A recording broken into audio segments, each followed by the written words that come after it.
Hi everyone, welcome back to my channel. It's me Deepika. ఈరోజు మీరు చూస్తుంది వైకుంఠ ఏకాదశి వ్లాగ్ అండి. ఎవ్రీ డే మా మార్నింగ్ నేచర్ మధ్యలో స్టార్ట్ అవుతుంది. ఈరోజు కూడా అలాగే స్టార్ట్ అయింది. మీరందరూ చూడండి, మా ఇంటి ముందర ఎన్ని పక్షులు వచ్చాయో. వాటికి మేము అక్కడ ఫుడ్ పెడతామండి. సో ఎవ్రీడే వచ్చి చక్కగా తినేసి వెళ్తాయి.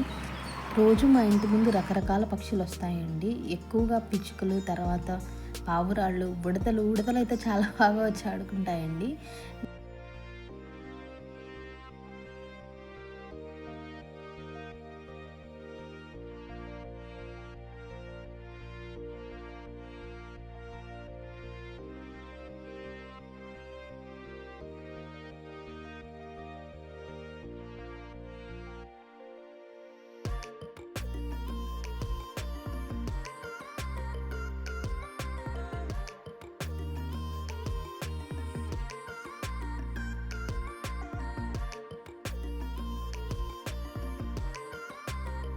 ఎవ్రీ మార్నింగ్ నా డే పూజతోనే స్టార్ట్ అవుతుందండి.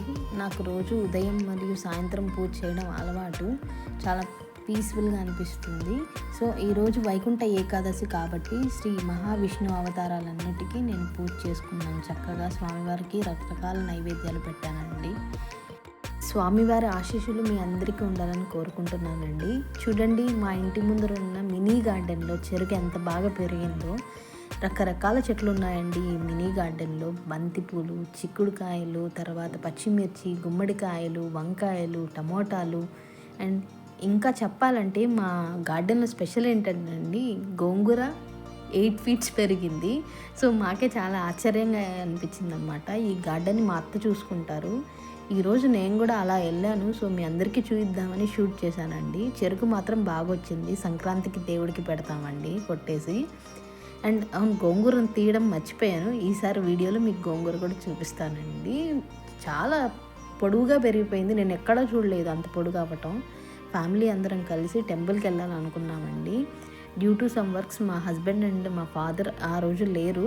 సో నేను, మా అమ్మ, మా పెద్దమ్మ వాళ్ళు కలిసి ఆటోలో మా జర్నీ స్టార్ట్ అయ్యాము.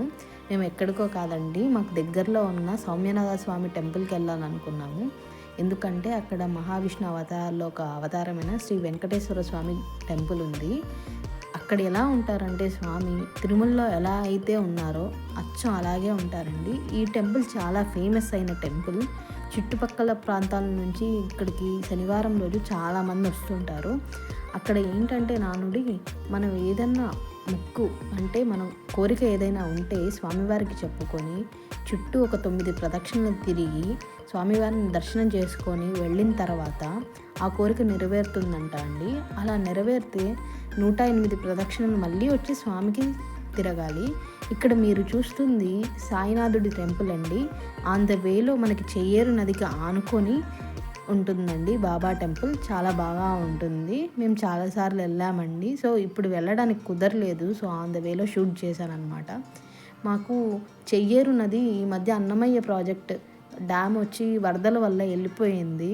సో ఈ గవర్నమెంట్లో అయినా మాకు మళ్ళీ ఇంకోసారి డ్యామ్ కడతారని కోరుకుంటున్నాను. సో వాటర్ అన్నీ వేస్ట్గా వెళ్ళిపోతున్నాయండి డ్యామ్ లేనందువల్ల. డ్యామ్ ఉంటే ఆ వాటర్ చాలా యూజ్ అయ్యాయి. సో అలా ట్రావెలింగ్ వచ్చి దాదాపు ఒక 1/2 అవర్ పడుతుందండి టెంపుల్కి వెళ్ళడానికి. ఆ రోజు క్లైమేట్ మాత్రం చాలా బాగుండింది. మేము వైకుంఠ ఏకాదశి కాబట్టి స్వామి దర్శనం చేసుకుందామని వెళ్ళాము. దారిలో అర్ధనారీశ్వర స్వామి టెంపుల్ కూడా ఉందన్నమాట. ఇదే అండి సౌమ్యనాథ స్వామి ఆలయం. ఈ ఆలయం వచ్చి దాదాపు 20 ఎకర్స్లో ఉందండి. గర్భాలయం చుట్టూ 4 ద్వారాలు ఉంటాయి. గుడి మాత్రం చాలా పురాతనమైన గుడి అండి. చాలా చక్కగా ఉంటుంది. అండర్ టీటీడీ దేవస్థానం కింద ఉందండి. సో ఇప్పుడు స్వామివారికి కైంకర్యాలు, మిగతా పూజలన్నీ చాలా బాగా శాస్త్రోక్తంగా చేస్తున్నారు. ఆ రోజు జనాలు బాగానే ఉన్నారండి. మేము ఈవినింగ్ వెళ్ళాం, అయినా కూడా బాగానే ఉన్నారు. మొదటిగా ధ్వజస్తంభానికి వెళ్ళి నమస్కరించుకొని స్వామివారి దర్శనానికి బయలుదేరాను. ఇక్కడ పుష్కరిణి తర్వాత ఆంజనేయ స్వామి టెంపుల్ కూడా ఉంది. చుట్టూ 20 ఎకరాల్లో చాలా విస్తీర్ణంగా చుట్టూ చెట్లు చాలా బాగా అనిపిస్తుందండి. టెంపుల్ చాలా పీస్ఫుల్గా అనిపిస్తుంది. సో వైకుంఠ ఏకాదశి సందర్భంగా స్వామివారికి మంచిగా అలంకరించి రకరకాల నైవేద్యాలు పెట్టి పూజలు చేశారు. మనం స్వామివారికి ఆశీస్సులు మనకు ఉండాలని నేను కోరుకుంటున్నాను. అండ్ ఇక్కడ ఏంటంటే వైకుంఠ ఏకాదశి సందర్భంగా 7 ద్వారాలు పెట్టారండి. ఉత్తర ద్వార దర్శనం అనేది వైకుంఠ ఏకాదశికి ప్రసిద్ధి అన్నమాట. ఇక్కడ ప్రతి ఒక్క ద్వారం దగ్గర దశావతారాల్లో ఉన్న స్వామివారి రూపాలను ఉంచారు. నేను ఈ వైకుంఠ ఏకాదశికి ఎప్పుడు వెళ్ళలేదండి ఈ టెంపుల్కి, ఇదే ఫస్ట్ టైం వెళ్ళడం. నాకు చాలా బాగా అనిపించింది. అరేంజ్మెంట్స్ అన్నీ చాలా బాగా చేశారు. ఇలా మనం 7 ద్వారాలు దాటుకొని వెళ్ళిన తర్వాత మనకి స్వామివారి దర్శనం అన్నమాట.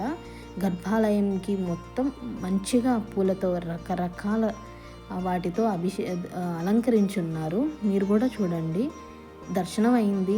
మేము కొద్దిసేపు స్వామివారిని మనస్ఫూర్తిగా పూజించుకొని తర్వాత అక్కడికి వెళ్ళి ప్రసాదాలు అవి తీసుకొని కొద్దిసేపు ఫ్యామిలీతో అక్కడ టైం స్పెండ్ చేసి కొన్ని ఫొటోస్ తీసుకొని మళ్ళీ తిరిగి వచ్చేసామండి. మీరు కూడా ఈ వీడియోలో అదే చూస్తున్నారు.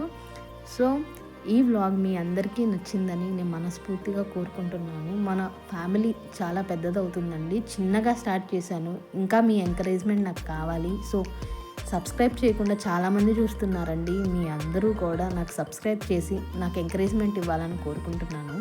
Please like, share and subscribe. Comment చేయడం మాత్రం మర్చిపోవద్దండి. మీకు ఈ వీడియోస్ నచ్చితే నేను ఇంకా ఎలాంటి వీడియోస్ చేయాలో మీ ఒపీనియన్ నాతో షేర్ చేయండి.